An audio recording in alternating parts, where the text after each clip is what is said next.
Bianka na Línian Tarot a pozrieme sa, ako vám osud chystá v blízkej dobe. Môžeme si dať do 3 mesiacov. Takže dáme si 2 možnosti, 2 balíčky. Čo vám osud chystá v blízkej dobe. Bude prvý balíček. Dáme si k tomu aj runu. Pokračujem runu pre prvý balíček. Čo osud chystá v blízkej dobe.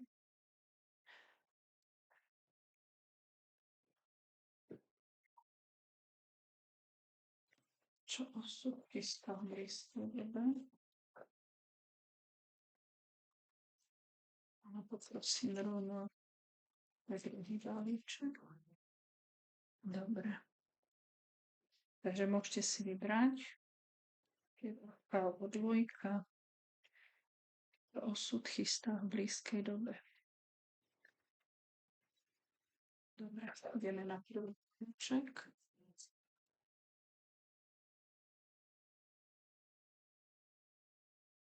Čo osud chystá v blízkej dobe. Do 3 mesiacov.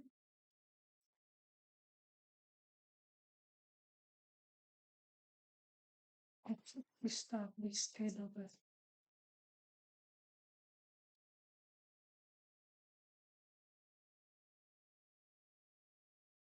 Osud chystá v blízkej dobe.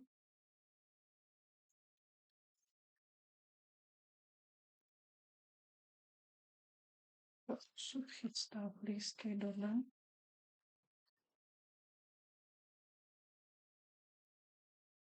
Osud chystá v blízkej dobe.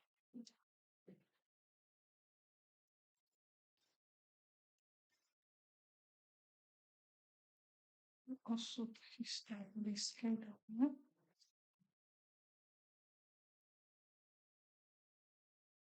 Osud chystá v blízkej dobe. Dobre, takže budete sa rozhodovať medzi 2 možnosťami. Budete mať na výber 2 možnosti.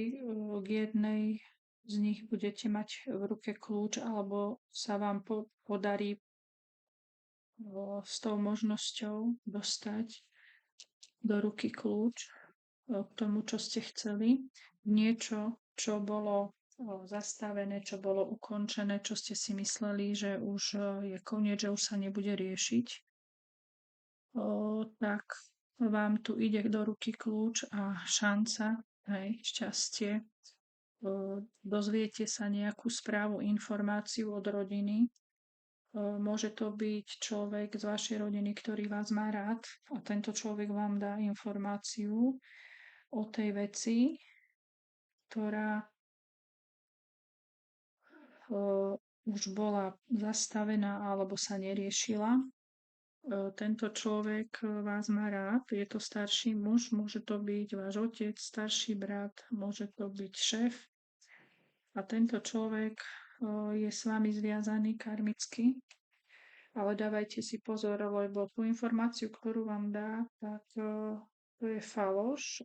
On vám povie, že sa to nevyriešilo, alebo možno vám nedá presne plné informácie, pretože tá sa bude týkať úradnej veci, možno nejakej zmluvy, ale vy tu idete na stretnutie, vy sa dostanete z nejakého bodu jedného do druhého, čiže vy nejakú cestu prejdete možno za nejakou druhou osobou, kde budete hľadať nejaké informácie, pretože sa vám to nebude zdať. Hej? Ten starší človek má nasadenú masku, čiže je tam niečo nepovedané, nejaké klamstvo, ale vám tu ide správny smer a vy sa stretnete s nejakým mužom mladším, možno stredného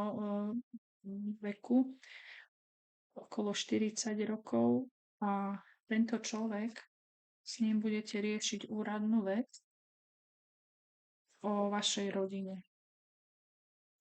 Takže tento človek, s týmto človekom sa potom dozviete o tých veciach, čo sa týkali vašej rodiny. Kľudne to môže byť aj nejaké dedičstvo alebo niečo, čo je napísané na papieri, pretože ide tu správa, ktorá je písaná na papieri, ide tu nejaká zmluva a úradná vec, hej. Takže tento človek vám pomôže, ale naozaj vy s tým človekom musíte ísť na stretnutie. Takže vaša rada je neveriť staršiemu človeku od vás, ktorý možno má aj zázemie, možno je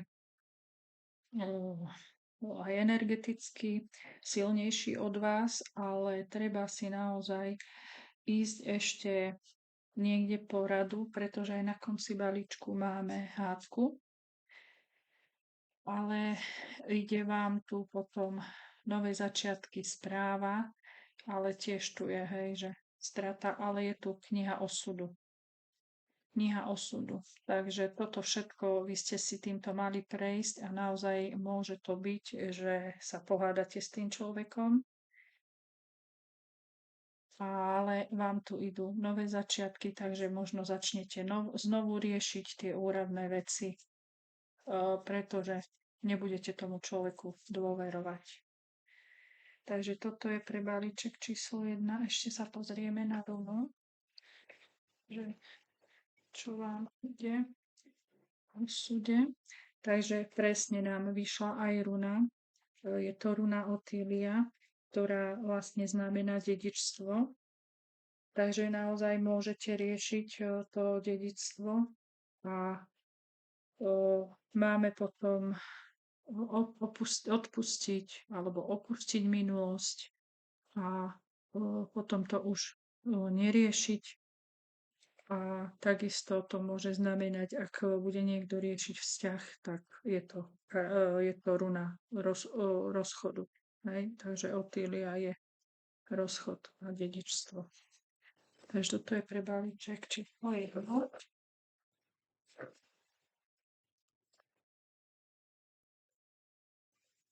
Sa budú riešiť úradné veci.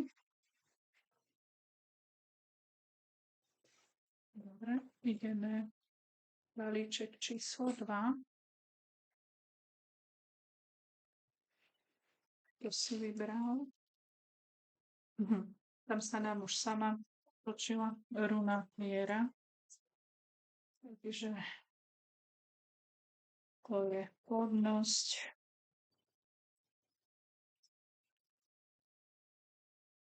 obnova, hej, nejaká odmena, dôvera a trpezlivosť. Takže pre balíček číslo 2, čo nám ide v osude do 3 mesiacov. Čo nám ide v osude do 3 mesiacov. Balíček číslo 2.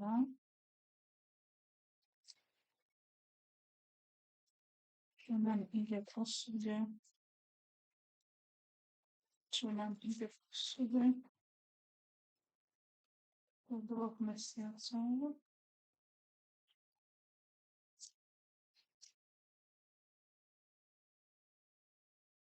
Čo nám ide v osude do 2 mesiacov, do 3 mesiacov, pardon. Do 3 sme si povedali. Čo ide?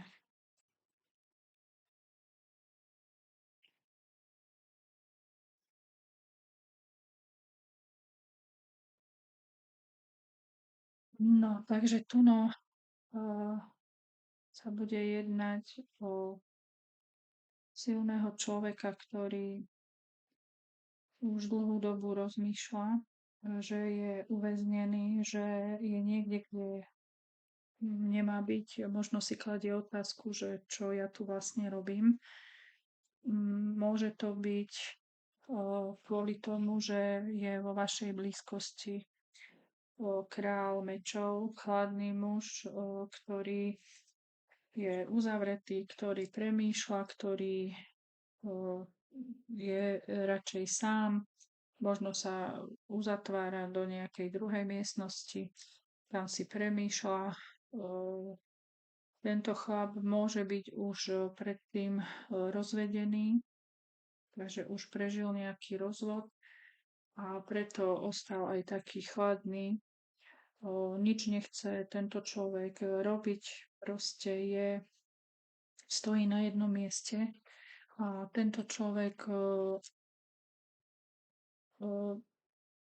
on premýšľa, on má síce v sebe energiu, ale len na ako keby možno intimné veci.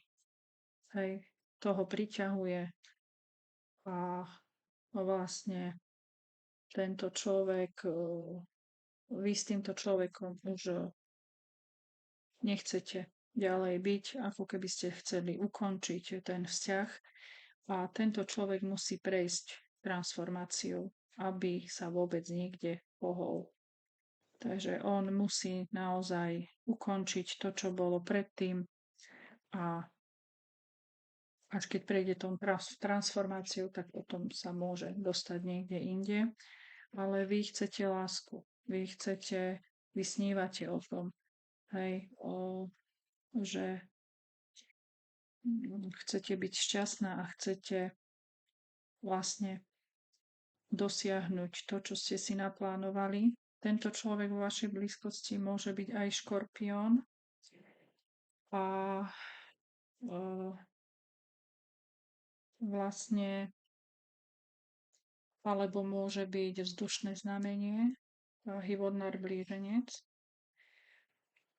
A vy vlastne rozmýšľate o tom, že už by ste chcela byť aj chvíľu sama.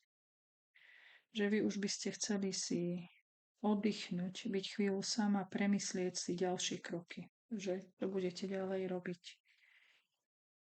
Ide vám tu človek, král pohárov, alebo možno už taký človek je pri vás. Takže môže byť takisto rybarak, škorpión. To som už povedala, vyšiel škorpión, takže hoci tento človek má k vám city, aj vy k nemu, ale vy sa už pozeráte niekam inám, vy sa rozhodujete a možno už hľadíte, že aj vycestovať niekde do zahraničia alebo ísť robiť niekde inde. Máme tu globus, takže možno aj do iného štátu chcete vycestovať, do inej krajiny a vy už akože naozaj sa rozhodujete odísť a ukončiť to. Ide vám tu spravodlivosť, takže vy chcete vzťah plnohodnotný, ktorý dáva všetko obidvom, ktorý vás naplňa a preto vy odchádzate. Vy odchádzate a chcete byť voľná, chcete začať od nuly. A naozaj je to posledná karta, že odchádzate od minulosti. A môže byť, že aj od toho človeka, kráľa pohárov. Takže vy odídete.